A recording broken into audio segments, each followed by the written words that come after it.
I love it. All this plants behind you, very, very nature-like. I love it. Thank you very much for joining me today. Yeah, Thanks for you having guys. me. Yeah, thanks. It's a great connection. Great connection. Yeah. Lisa knows Steve Judd, my first teacher, so that was like a great thing we talked about. It was interesting. For all of you guys who don't follow Lisa, check her account and also go to her YouTube. Is full of interesting podcast episodes. She does many, many interesting things. You can learn about astrology. She does live readings, many, many different great things. So it's my pleasure to have you here today. How are you doing after this Venus when she went direct? How do you feel? Well, it's a great question. Thanks for having me on your show, by the way. I really appreciate this. It's really awesome. I really don't use Instagram very much at all, so I'm really embarrassed at my lack of knowledge of it.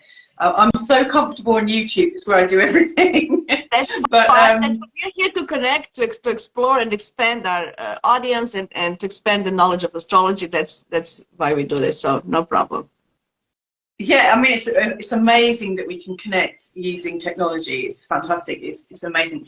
So how am I doing? Well, Venus retrograde went retrograde through my 10th house and back into the 9th.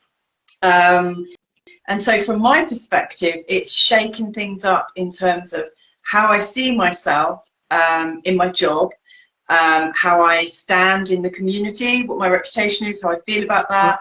And it's really refocused me. I realized that I was getting into a bit of a routine and not really feeling the flow of it so much.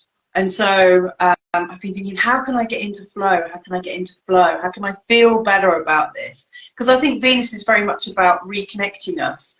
I mean, yeah, she's about generosity, love, and kindness, and compassion, and abundance.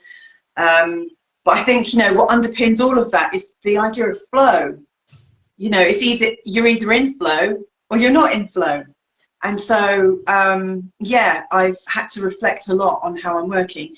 And so yesterday, when Venus went direct, I launched a new show on a different channel. So I've had a sister channel for a really long time, and it's been really, really quiet. But I used to do lots of interviews with coaches, teachers, people that have been through really nice life experiences. Not really astrology, but just talking to people with, I don't know, people that like lift you up. And so during this Venus retrograde, I realized that yes, I love astrology, but actually I want to be in the conversation more, you know? So yeah, I know it's not a good day to like launch a show, but it just had to be birthed. I needed to start it. So I'm doing 4 live streams a week, just talking about life and just trying to raise the vibration as much as I can.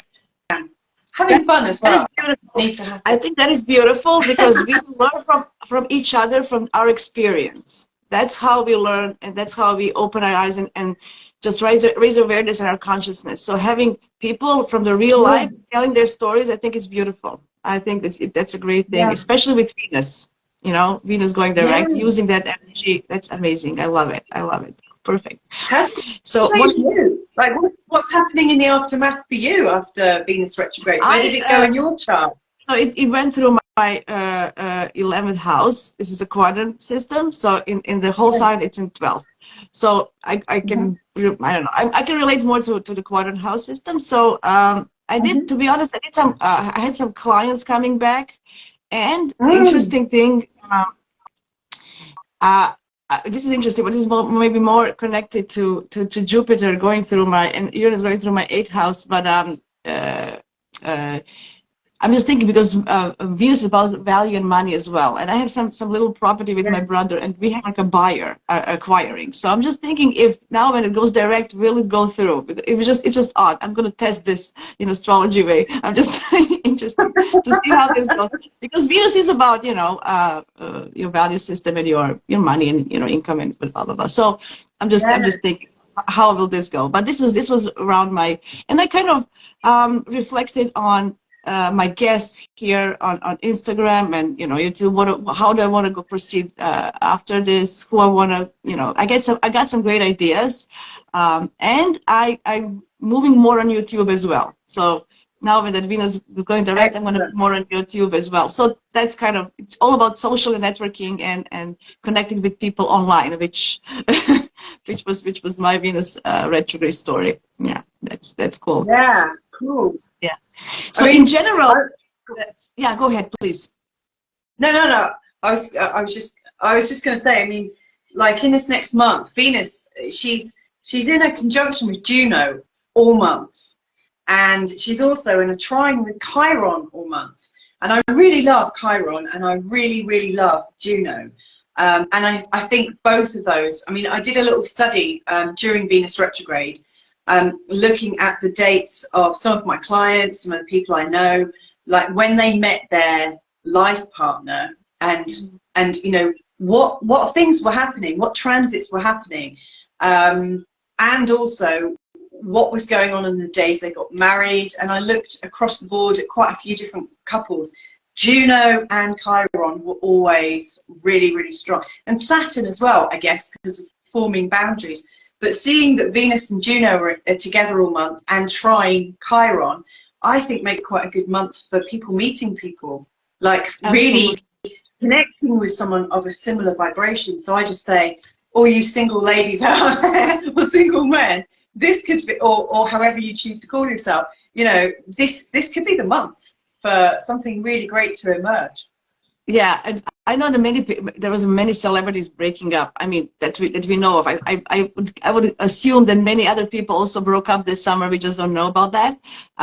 So it was a turbulent summer regarding relationships. So I was just wondering if some of them are gonna now come back together, or they maybe thought it was too too explosive. Maybe they just made a decision because it was. Black Moon Lilith was also in there, and I'm thinking about temptations and fun and summer. So I don't know. I'm just thinking maybe some of them will come together again. I don't know. What do you think? Well, I think that's a really good. I think that's a really good line of thought, because I think this whole year has really brought out what is true for us. You know, I think we're really getting to the core of what is it that makes us feel alive. And I do see a lot of people I know are going through really big life changes, either separating from, I've got, like, I can almost split my clients in half right now. So I've got some of them going through some really chaotic change where their systems are just breaking down. And then I've got some that were already open and ready. And all those clients that were open and ready are suddenly just rising up really, really quickly. So I think this is a time where it's almost like, you know, in Harry Potter, and they put a sorting hat on you. You know, people are sorting themselves out as ready for a breakdown, absolutely in this open space, ready for possibility, and then rising up. It's like red, amber, green. And, you know, so I just think we are at this massive changing point. I'm so excited. I was just thinking, yeah, that's a good point. When with all these retrogrades, people are more reflecting and actually thinking back and like, what is my value system, you know, and it changes with time as well, right? We don't value the same things when we were 20 and 40, right? You know, in 20s I want to party and that's it. Now I want to do something else. It's just the value system changes as we evolve. It's normal. But I was thinking as well, I had some of the clients, there were actually issues with money, which is also Venus, interrelationships, and how money came into as an issue. So that's like a double Venus, you know, it's a relationship and it's a money issue. Thinking there was a lot of things going on as well. So it's maybe a time to see, you know, how much do we want to put into relationship, not just ourselves, but our resources as well, you know, so that's another thing. So, but overall, it's a beautiful month. I know that Venus was squaring Jupiter, so it's coming to the third time. What are your thoughts on that? That was like before retrograde, during retrograde, and now. And it's always over the top, right? Jupiter is always blowing things out of proportion. So what do you feel going to be this third time? Well, yeah, it's a good question. I hadn't really considered it much. I think these two benefic planets, so like, you know, Jupiter and Venus, you know, there are good time people, aren't they? They really help us to expand and stay in flow. But Jupiter, I think, when he's in a stressful position, the temptation to go too far and to not really tune in and think, is this going to work out for me? You know, when sometimes our ego takes over a little bit. Jupiter can be a bit arrogant, and show us where we get a bit too big for our boots. So I think people may well feel so good and excited by things that they might go a bit too far. I mean, when I think about myself in my 20s, I mean, I've got in my chart, my Venus and my Jupiter are in a almost exact sextile, so they work really well together. But sometimes I feel a bit too happy, and I forget myself, and I get myself into all sorts of straits and things. And so, you know, like when I think about my 20s, I would feel the vibration of like, wow, this is so cool. And then I would drink, I would party, I would have so much fun. So when I think about them in a square, you know, my instinct is that, yeah, people might be a bit more frustrated to feel good. And so like, then they'll take bigger risks to feel good and push themselves too far. And I think it's really easy to do that, to not really check in. Yeah. And it's in a fixed sign. You know, Jupiter in Taurus, you know, indulge. I'm just thinking, you know, overspending, overindulging, because it is all about it. It's fixed. Like, and Venus in Leo also wants to be extravagant and show off. So, you know, spending money to show off, overdoing it, I still feel it's a final closure. So, guys, I don't know. Be careful. Yeah, no, I would agree. I mean, I mean, I should take this advice myself, actually, because my angles are all in fixed signs. So I would say anyone with angles in fixed signs, or a sun and moon in fixed signs, anyone with a big sort of fixed kind of like constellation, you know, like a lovely fixed pattern, it could get really triggered by this. And I mean, I've been reminded of stories where people have given too much away recently, you know, where people have been really, really generous, and then suddenly there's been a breakdown in communications, and like one person thinks, you've taken advantage, you know, like things to do with generosity and sharing, and then the sudden, ooh, that doesn't feel very equal. So I've heard quite a few stories about that recently within the circles I'm in. That's interesting. Yeah.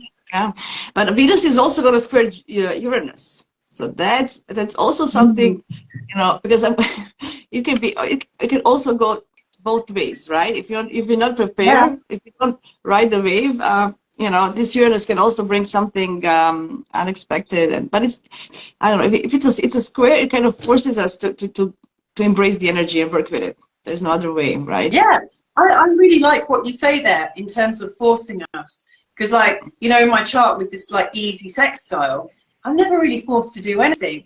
But I really like the harder aspects, because that's when I actually take action. It's more exciting, isn't it? I also like the square, you know. Okay, this is it. Let's see. Maybe this is because I have Mars in Leo. So I'm ready to fight. You know, it's a good challenge. What I'm really, really excited about at the moment, you know, like Jupiter and, oh, crikey, it's just started raining outside.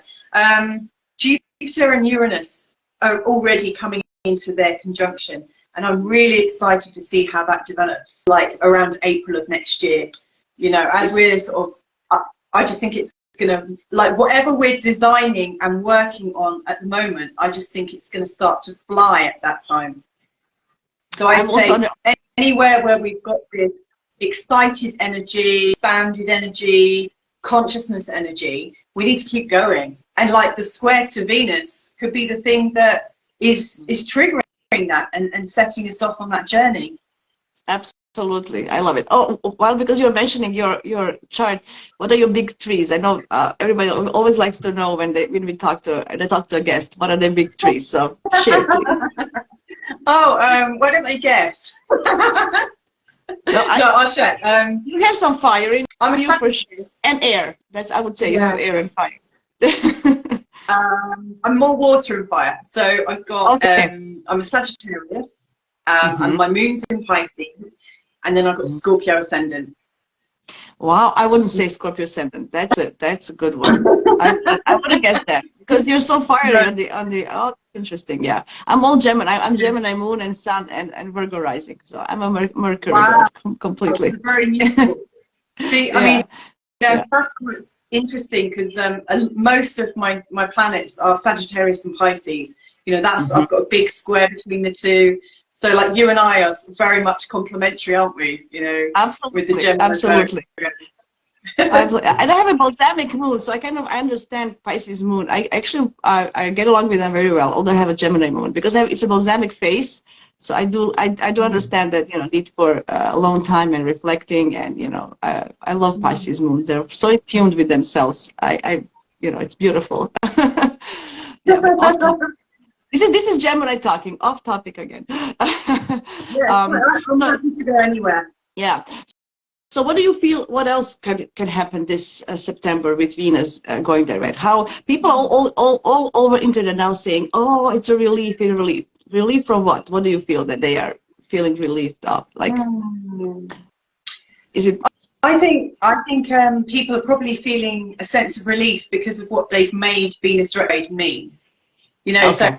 so I think in like astrology now, people start to panic. They're like, oh my God, there's a retrograde. Everything's gonna go wrong.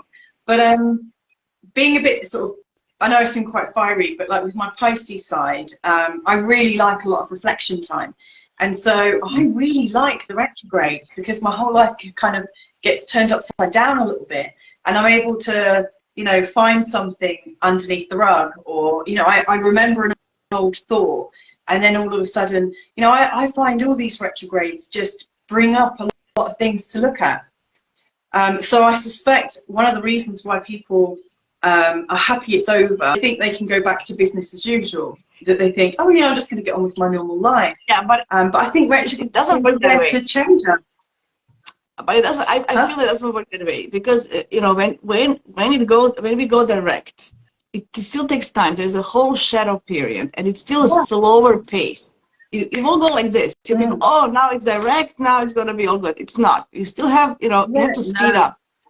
Remember? So always this compares to driving. You know, if you go retrograde, you drive. You know, when you do a side parking, and then you have to go slowly, and then when you go direct, you also have to look, is everybody coming? You know, put in first gear, and it's not a speed up until you get to the road. You're still not on the road, as I said, right? So it's still like this adjustment period, right? In reflecting, and although we go direct. So I just as a thought. Yeah. No, I love that. I mean, the shadow period definitely takes effect. Like, you won't be able to see this, but so each month I think Venus is going to be in the shadow until October 7th or 6th or 7th, something like that. So the whole September, she's still not going to speed up as fast as she is. So. Every month when I'm looking ahead, I get the, you know, the ephemeris that gives you the aspects between the planets, like aspectarian. I always go through and mark on where there are planets making new aspects to each other, and I tend to ignore the moon ones because the moon's always moving. You know, and the moon is important, but its influence just changes all the time. You know, so I'm always marking on the planetary changes. So this was from August. Look how many like aspects there are being made, and then you're looking into September, and there's hardly anything. You know, like as we go into September, so like this, everything's pretty much retrograde. Venus was retrograde, and then when she goes direct, Jupiter goes retrograde. So like normally we have Venus and Mercury usually changing signs, sometimes Mars, and we've got like none of them are changing signs in September. It's just the sun and the moon. And so I think it's a different kind of energy we've got. So I think the sun and the moon, so our identity and our emotions, maybe September is going to kind of, I almost feel like we're going to be in a, not an isolation chamber, but almost like we're going to be at one, not at one, but we're going to be conscious of what we're thinking about our identity and our emotions and all the other things that usually influence us, like from maybe Venus and Mars and Mercury. It's almost like their volume is being turned down. And right now it's our emotions that are being turned up. So I just think it's a very sort of different month. And then after the 15th, it starts to move a little bit again. But these first 2 weeks are almost like us catching our breath. And I like that because we need this month to kind of, because it's the same energy. So the energies are not changing except sun and moon. So we have this, we can actually work with them. We have enough time to understand and work with them. And it's a good preparation for eclipse season that is coming in October, right? So we need this time, guys, because when October hits, it's going to be like this. You won't know what hits you. So use this. Slow down, don't rush, prepare yourself. That would be my advice number one for September, right? So I think the only sorry, the full moon eclipse, you know, the one in Aries. Oh my goodness, what a busy time that is. Yeah. It's going to be picking up on all the themes from April of this year. That's what I was going to say. It's going to reflect on the spring, so it's going to pick up what, you know, what is, which also makes sense with all this reflecting, what happened this spring, because in spring we had everything direct. It was go, go, go, go, go. And now let's see what that go, go, go actually did, you know. I don't know if people are aware how these cycles actually work very perfectly. You know, everything has its own pace. That's amazing. Cool. I think it was a great summer. You know, it was fun. I just hope that people didn't overdo it with many things. That's all my own thing. Otherwise, Venus now we direct. What is else happening? Well, the funny thing is, you know, like at the end of July, we had Venus went. Well, we had the North Node change and Venus going retrograde, and like we live in Portugal in Europe. But we're from England, and so my husband, he's got a channel on YouTube called Good Morning Portugal, and so he's talking to people wanting to move to Portugal all day long. He does 5 shows a week. He's been doing it for years, and so we are in contact with people moving a lot, and literally as the nodes changed and Venus went retrograde, we had loads and loads and loads of inquiries from people who are moving, but also some of our friends wanting to come and move to the very town that we live in. And so we have had visitors almost continuously every single weekend from the end of July. And we're a family of 3 with 2 dogs. We've also adopted 2 kittens this summer as well. And it has been crazy. And next weekend, we're on our own. And I'm looking forward to a bit of peace and quiet. It's been lovely. I've socialized more in that time than I normally socialize in a whole year.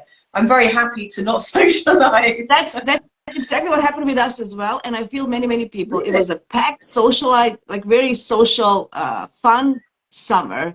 Now stop. No more. You know, because you need this time for yourself and to kind of, you know, when you play soccer, you have time to stop on the ball, you know, before you hit. And look what is happening around you, because you were running around the field, waving to this, having fun with this person, and you know, if you go too fast, you can just burn out as well. You know, with Venus, that is not. And you're right, because at the start I said, okay, I'm going to record something about Venus every single day of Venus retrograde, and I got to about day 20, and then I was like, oh, I'm exhausted. Now I made a promise that I would do 40 days of recording. So I have managed the 40 days. I will make up those extra 20 videos. I don't know what they're going to be about. I went straight into Venus, lots of love, lots of marriage, blah, blah, blah. And then I was like, whew, I'm exhausted. I need a break. But I will fill in some blanks. I don't even know what to do it on now, but I guess I will. But something will come up. But this is exactly what when Jupiter touches us, this is what we do. We overdo it. Like, we have like all these plans and visions, we can do it. But you know, you have this much energy, right? But you want to, like, Jupiter touches you, like, I want this and that, and I can do it. And then, oh my God, I really can. And then you feel, you know, over expectation of ourselves and others as well when Jupiter comes. Especially when it touches Venus, you can over expect from the other person in a relationship. So you know, totally. It's hard to be sometimes realistic with those 2 touches, you know, to see the other person as they are, not like you know. And Jupiter is very optimistic. You see all the good times. You know, and then reality check. So, well, I mean, Jasmina, I need someone like you in my life, because you're right. You know, I need someone to say, hang on a second. Like, I'm Sagittarius, so, you know, I've got a very strong sort of Jupiter energy. then my moon is in conjunction with Jupiter in the sign of Pisces. I really don't know boundaries very much at all. I'm terrible with boundaries. I'm always like, yeah, bring it on. And then I'm like, oh, why am I so tired? But I need someone like you to say, it makes you feel good, because Jupiter and you know, and Moon together are such a joyful, optimistic combination. It's you know, full of, you know, it's really joyful. That's for me, it's a joyful, the joy, definition of joy, you know. so it can be over the top sometimes, because when Jupiter touches something, it can be over the top and we just don't see clearly. But cool. It's interesting because I only have the only Earth I have is my Virgo rising, but it's almost the last degree. It's 2847. It's very, very strong. It's so, like, I can feel my Virgo in every day. So it's interesting how that grounds me a lot. The only thing I have, but it's interesting. I want to go back to something you mentioned in the beginning. My only Earth is my Venus in Capricorn. Well, that's good. I mean, she was like maybe to be there a lot, but it's a good. It can, you know, it can. Everything, whatever. It's given me a lot of older men. My husband's like 10 years older than me, and my boyfriend before was like 5 years. So I like older men. That might calm me down a bit. But that gives you, you know, some serious approach to a relationship. You know, it's not like just, it's a contrast to your joyful and, you know, optimistic Sag. It gives you kind of a little bit of, okay, let's get a little bit serious. So I like that, you know, just a little touch and it can be a great blend, right? But I want to go back to something that you mentioned in the beginning, and I think we should go back to it. It's Chiron and Venus connection. And I feel that this is, as you said, especially this month when everything is slowed down, it's a great opportunity that we heal with love. So whatever people, whatever you guys think, but you know, I don't know. What do you think about that? I think we're long overdue for this kind of energy. I think over the last year or two, I've noticed lots of narratives coming up in videos about gaslighting and manipulation and all this. You know, it's almost, and I don't deny that there is this sensation of being gaslit, and you know that there are guilt throwers and guilt catchers. You know, there are some people that tend to be victims, and there are some people that tend to be aggressors. And what I've really observed over the last few years is that there's been more polarization of it. Like, you're either identifying as one of life's victims, or you're identifying, well, the kind of narcissist, I guess, is what's been called out. A narcissist probably won't actually consider themselves to be a narcissist. They probably wouldn't actually reflect on that in the way that a victim would. But I think there's too much polarity. And so I'm hoping that with Venus, which is loving kindness, and Chiron, which is going to help us heal our core wounds, I'm hoping we can start to integrate both of them, because I don't buy for 1 minute that anyone's ever a victim, and I don't buy for 1 minute that anyone is ever really a narcissist. We're all playing these games, all of us, and you know, most of us are much happier to admit one side of it, and we try and project the rest of it onto everyone else. And so I'm hoping that we're able to kind of bring them together, because I don't think anyone is evil. I know my views get really pushed on this, because, you know, sometimes I hear about things and I think that person's really evil. And I can't ever really think of an example where I might have gone that far. But I then also think, I wonder how hurt that person is. And I wonder what kind of life they had. And I'd love to see all this energy integrate so much more, so that we can look at each other with loving kindness and hopefully start to have conversations. I love this. As a mutual person to a mutual person, I could totally understand, because this is something your Sag and your Pisces are so coming together now in this talk. I love that.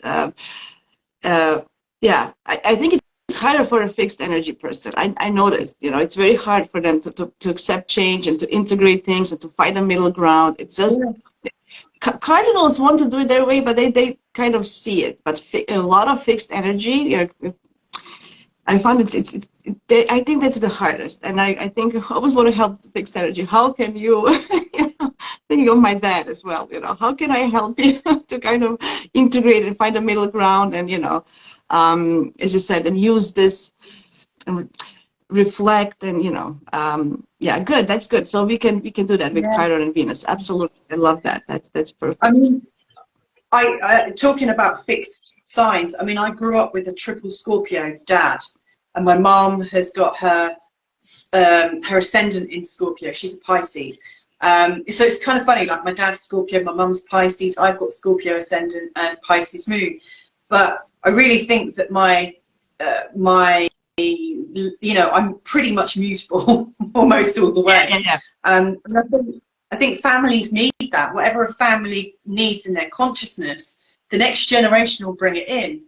I mean, you've got a child, haven't you? Did you notice how your child has brought something in to help you and your family? And I'll tell you what, Scorpio moon, because this is like my husband and I, we are both Geminis, we're all in our mind, we have air and fire, and then this Scorpio moon comes in, and it's like, okay, I need to learn something, you know, because so it absolutely, it's interesting. Well, it's interesting.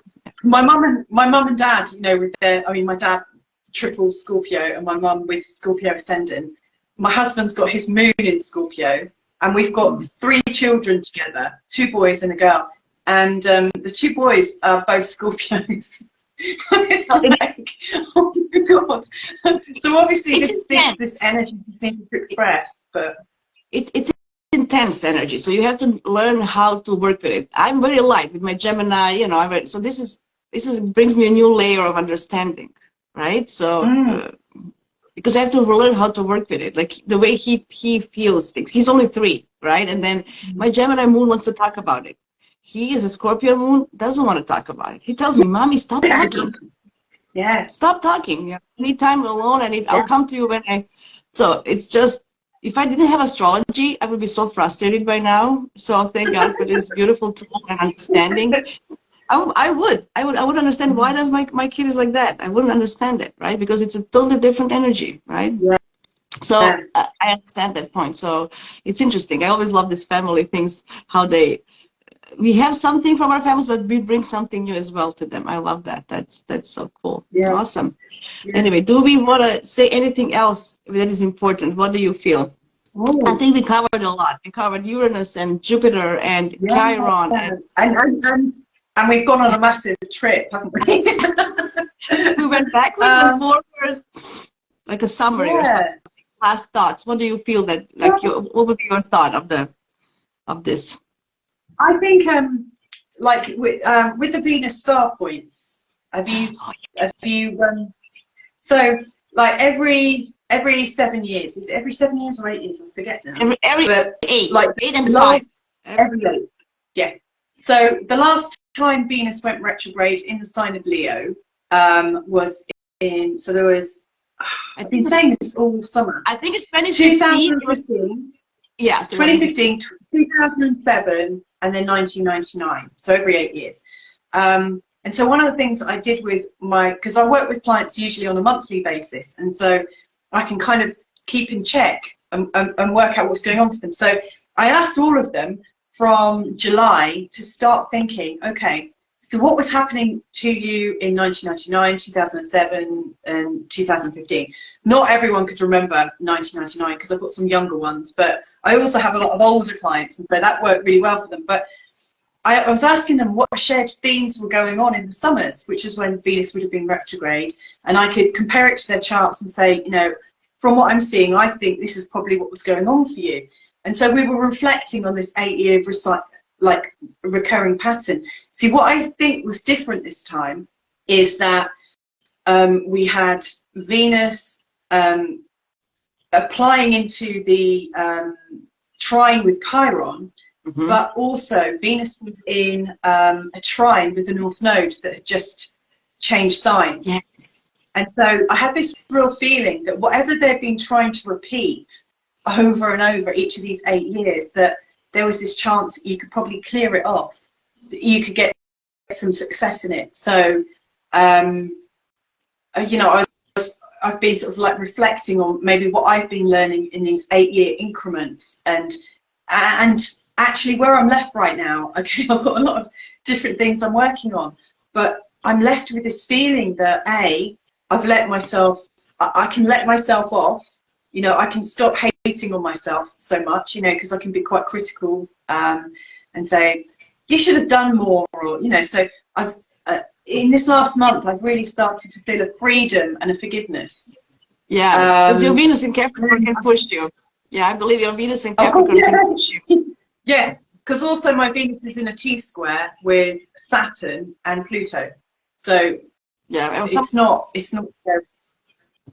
Somebody says very interesting point about 8 years. Yeah, so that's a cycle. Yeah. Yeah, big years for me. So yeah, so we don't know. Yeah, what So happened? Oh, first house in Leo. So it was hitting your ascendant every 8 years. That's why it was big. Yeah, for this yeah. Chiron tarot. I understand So, that. I think that was my biggest learning, was that there are like patterns within patterns, wheels within wheels, cycles within cycles. And my sense is that a lot of us are coming to the end of something, and we can like say goodbye to a lot of these karmic patterns that we are engaging in, and move it up again. And so I'm left with this feeling of optimism. I just think I'm cool. I feel really great with what I've done recently, and it just feels, you know, I'm just not hating on myself so much, which feels good. Which I also want to let people know, which is a great point. Louisa, a very great point. We should also be more celebrating our success as well. And, you know, Yes. we always, when we reflect, we always tend to think, oh, what can I do better? How can I improve? What did I do wrong? But what did you do good? Yeah. Yes. What did you succeed? What did you accomplish? You know, Yeah. think about that when you reflect. Celebrate it. Exactly. I mean, yes, absolutely. I think it's a time to celebrate. I've also, and this is Venus related for sure, in the last few months, I've just thought, you know what, I'm not going to go to battle with my body anymore. You know, in the last few years, I've really noticed that I'm aging. I mean, I'm coming up to I'm going through my Chiron return now. So I'm going to be 50 at the end of next year. And so, you know, I've been thinking, oh, my body's changing, must try and appear younger. And I've been putting myself out there and not really caring, you know, if my hair's not in place, which it rarely is. And I've just been thinking it's time to just be really comfortable in my skin. I am who I am. And it's so much more about what I've got to contribute. And it's a hard message because most people are really beautifully put together. And no, trust me. Do you know what people get hooked up on? In 99% is the energy of a person. And you will always, you know, oh, I feel you. You know, oh my God, look at her smile, look at her laugh, look at, you know, her energy. That's what people relate to. No, yeah. I honestly, not everybody's going to admit it. But you can be, you know, perfect this, perfect that. But if your energy doesn't align with the other person, doesn't matter. So, you know, I always think, what energy are you putting out there? I'm always thinking about it, at least, you know, how, even if I have a bad day or something, I don't, you know, let's see how can I, you know, bring joy to others, and, you know, laughter and, you know, some optimism, some hope. That's also. Yeah. Know.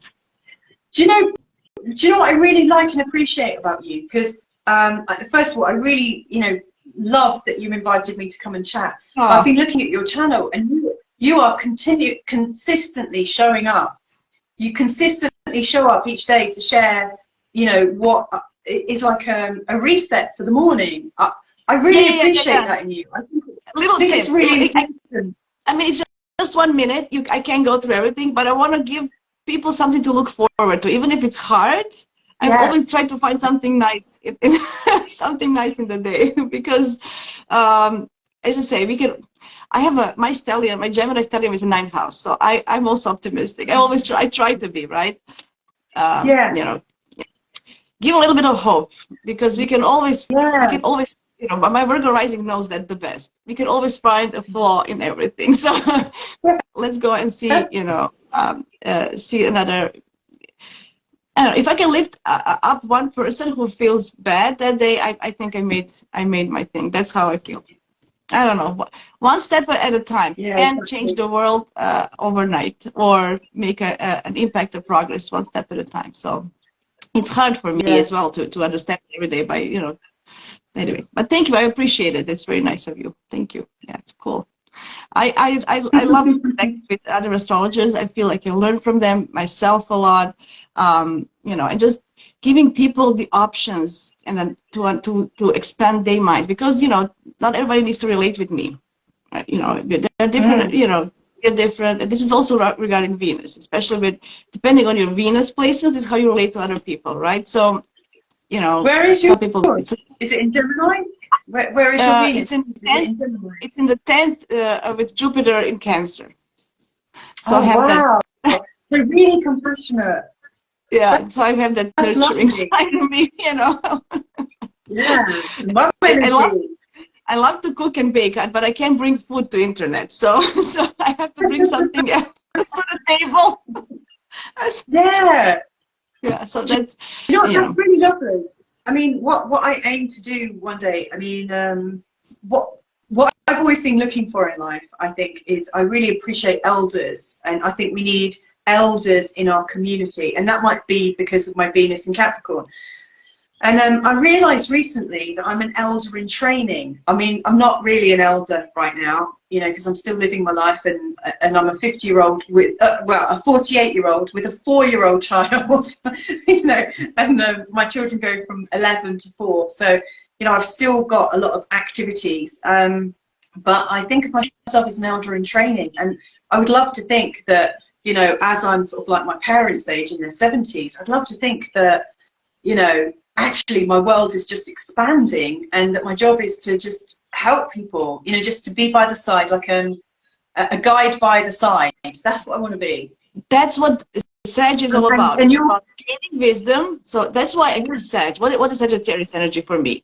You do explore your life when you were young. You go and explore, and you gain all this wisdom, and now you can give it to others. You can teach. That's why that's Sag and Jupiter. What it is, it's about going out there, getting the knowledge and experience hands-on, and then, you know, you can teach others what you've been through and saw firsthand, which is beautiful. And I think you're embracing your, you know, your chart the best way, right? Well, thank you. That like when you mentioned your Jupiter and Cancer together in the 10th in the sorry, your Jupiter and Venus together in the 10th in the sign of Cancer, I thought, oh my God, she's going to be a lovely grandma. I mean, you're a lovely person from what I've seen anyway. But I can see you being like a grandma that's like, come on, come and have a cup of tea and a slice of cake and let me listen. Yeah, we'll see. Yeah, we'll see, because I was an older mom. I had my child when I was 42. I'm 45 now. So I don't know how. Oh, okay. Yeah. Oh, you look younger. You look younger. You'll be hopefully happy to hear. Unlike you, I have a 10 years younger husband, so maybe that's why it brings. Yes, I have been aged by my older husband, for sure. No, I'm kidding. It's not that. What I'm saying, oh, that's a good. Even if I'm not a grandmother, just having my kids' friends over for a cake, you know, I want to be the kind of mom that, oh yeah, bring your friends over, and you know, for some snacks or cakes or something. In that case, I'm for sure going to be like that, right? So, isn't it fascinating that your Venus is in Cancer and mine's in Capricorn, so like they're sort of in opposite signs, and I've got a 10-year-older husband, you've got a 10-year younger husband. Because like Capricorn, I guess, is the old person, isn't it? And there is something like useful about Cancer. I do think Cancer kind of ages itself a little bit by caring so much, but it is also quite youthful energy as well. It's so close to Gemini. I always think, you know, the earlier signs about the earlier journeys of our individuality. But Venus is interesting. Venus is an interesting planet. You know, it talks about so many things that people don't even, I don't know, so many things. It's just about what we love and desire, but you know, you want to, I don't know, it's something that shows up in relationship. It really shows up in the way, you know, I love cooking for my husband, for my family. I love, you know, some of my friends tell me, like, why do you always, you know, pack him lunch and do this and that? It's part of me. I don't think it's something, you know, it's just something that I do and I feel it's natural for me, right? So this your Venus shows up in the relationships very, very much. Like my husband had a Venus, he has Venus in Gemini. He loves to talk. Like he needs to talk about everything. If we don't talk about stuff, what's going on, he's sad. Like, I didn't talk to you all day, you know? Like so, so weirdly enough, my husband also has his Venus in Gemini, and he has a chat show, and he just doesn't stop talking all day long. He's always on social media, and he was a radio, like he had his own radio show as well years ago. So very similar. Yeah. So as I said, we show Venus in our relationships very much. We really do show them. We don't think about it, it comes natural to us, but you can see how someone relates to you through their Venus. So I just feel it's an ending thought of a Venus talk. This was such a beautiful talk. I really enjoyed it. We could not go all night and all day. Yes, I was just thinking the same. We can do something on YouTube as well. When I start using YouTube, just do something. Well, would you like to come on my show on YouTube? I'd like to. Absolutely. I sometimes work with astrologers, and I think it's time for an astrological round table to get a couple of astrologers, and we can all sit and maybe talk about the upcoming eclipse season. Would you? Absolutely, I would love that. It's a date. It's a beautiful. Okay, cool. I will be in touch. Yes, awesome. Thank you. This is like a great. See, this is how this is Venus, guys. This is how we connect and make a little connection. It's a astrology in practice. It's a beautiful thing. So yeah, I want to thank everybody for joining, and I'm going to save this for later. So for you who are watching, hope you have a great September. Slow it down, take it easy, prepare yourself for October, and just have a good day, a good month. What can I say? Kisses. Thank you so much. No problem. Thank you as well. Where are you? So I'm in Canada. I'm just by Niagara Falls here. But I was born here, but I grew up in Croatia actually. So I came 8 years ago. When the last time Venus was in retrograde, we made plans. We made plans to come to Canada. So interesting, right? Yeah, definitely. Yeah. So it's a good thing. Maybe next time when I come to Europe, I have to stop by Portugal. That would be nice. Definitely. Very, very welcome to. Yeah, it's a great place. And there's a really nice, which I'm sure you'll appreciate. It almost seems like it's 30 years behind, not because it's behind mentally or anything, but it's still got its family values. And so they have festivals in the summer. Go on. My Venus and Jupiter in Cancer love history. You know how they both, I love history, I love ancestry, all this, trust me. I love Europe, every little stone, every little old thing, I love it very much. This is also shows one of our sisters. Yeah, but this is what Venus, you showed Venus through this as well, like Venus in Cancer, family, and then history, and nostalgia sometimes. Yeah, it happens. Perfect. It's very important. Yeah. Thank you very much again for everybody and to you, and I'm looking forward to connecting on YouTube as well. Have a great day, everybody. It's a Mars day. Be productive. Bye. Bye.